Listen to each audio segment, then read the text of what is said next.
Baiklah, perkenalkan nama saya Yunis, NIM 19104169311, kelas A2 Pagi Manajemen, mata kuliah Perilaku Organisasi, dosen Adi Mursalin SEMM.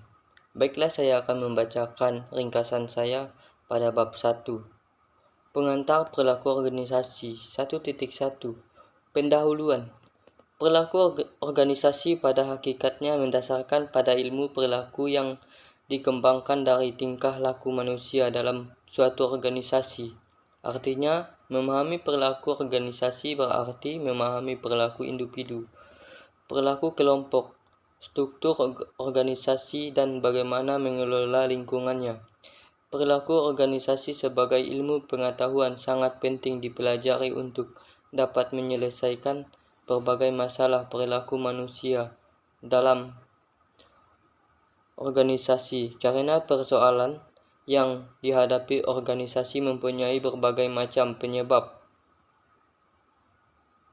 situasi dan kondisi manusia yang ada dalam organisasi tersebut. 1.2. Pengertian perilaku organisasi. Pada dasarnya, di dalam suatu organisasi terdapat pola-pola hubungan yang paling berkaitan suatu sama lain, dan setiap individu dalam organisasi tersebut yang ditunjukkan dalam bentuk perilaku atau usaha dalam proses pencapaian tujuan organisasi. Perilaku menunjukkan pada tanggapan atau reaksi individu terhadap rangsangan atau lingkungan.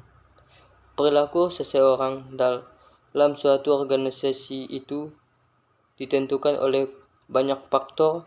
Ada kalanya perilaku seseorang dipengaruhi oleh kemampuannya, ada pula karena kebutuhannya, dan ada juga karena dipengaruhi oleh pengharapan dan lingkungannya. Oleh karena banyaknya faktor yang mempengaruhi perilaku manusia, sehingga seringkali sesuatu organisasi akan menghadapi kesulitan di dalam menciptakan suatu keadaan yang memimpin ke arah tercapainya efektivitas pelaksanaan kerja. Untuk itu, dalam perilaku organisasi, para manajer atau pemimpin akan berpeluang untuk membantu melihat manfaat dari keragaman akibat terjadinya perubahan yang dinamis dalam manusia dan organisasi. 1.3. Tujuan perilaku organisasi.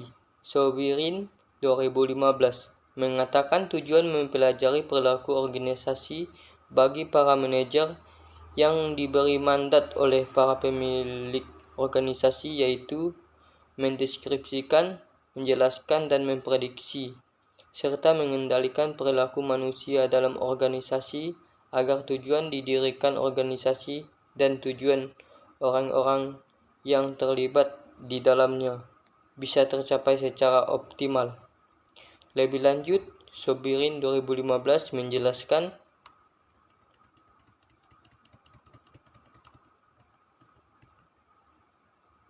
sebagai berikut. 1. Mendeskripsikan perilaku manusia, yaitu mengenali, mendiagnosis, dan menjelaskan kejadian-kejadian yang secara teratur dan prediktabel terjadi dalam suatu organisasi sehingga dapat diidentifikasi masalah dan menjelaskan perilaku manusianya untuk dapat diambil tindakannya perbaikan oleh para manajer. 2. Menjelaskan dan memprediksi perilaku manusia, yaitu memahami dan menjelaskan apa yang sedang terjadi pada saat ini dan mengidentifikasikan faktor-faktor yang menyebabkan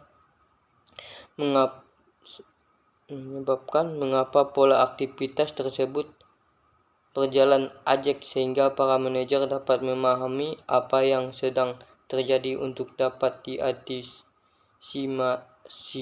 dan memprediksi hal-hal yang sama yang mungkin terjadi di masa datang, sehingga bisa diambil keputusan-keputusan penting yang berguna bagi organisasi dan kelancaran organisasi. 3. Mengendalikan perilaku manusia, yaitu Dalam mengendalikan perilaku manusia bukan sekedar mengawasi atau mengarahkannya, tetapi sekaligus jika perlakukan mengubahnya, manakala perilaku tersebut disfungsional agar dapat meningkatkan kinerja pegawai. Namun yang perlu diperhatikan dalam mengendalikan perilaku karyawan harus dilakukan secara hati-hati agar kedua belah pihak tidak merasa dilarang hak-haknya. 1.4 Kontribusi disiplin ilmu terhadap perilaku organisasi. Perilaku organisasi merupakan suatu ilmu perilaku organisasi terapan yang dibangun atas sumbangan-sumbangan dari sejumlah disiplin ilmu. Ripai dan Mulyadi 2012 mengatakan bahwa ilmu perilaku organisasi merupakan bidang ilmu yang relatif baru yang bersifat multidisipliner. 1.5 Pentingnya perilaku organisasi. Untuk itu, Suparta dan Sinasih 2017 mengatakan pentingnya mempelajari perilaku organisasi karena mau tidak mau banyak masalah dalam organisasi yang membutuhkan pemecahan melalui pendekatan konsep perilaku organisasi. Sebagai gambaran dapat dilihat dari adanya perubahan yang begitu cepat melanda organisasi sehingga para manajer dituntut untuk dapat segera menanggapi perusahaan tersebut. Misalnya manajemen diuji kemampuannya dalam hal merespon globalisasi, mengelola beragam tenaga kerja, meningkatkan kualitas dan produktivitas, memperbaiki keterampilan karyawan, dan mampu menciptakan perilaku yang beretika. Sekian dari video saya, terima kasih.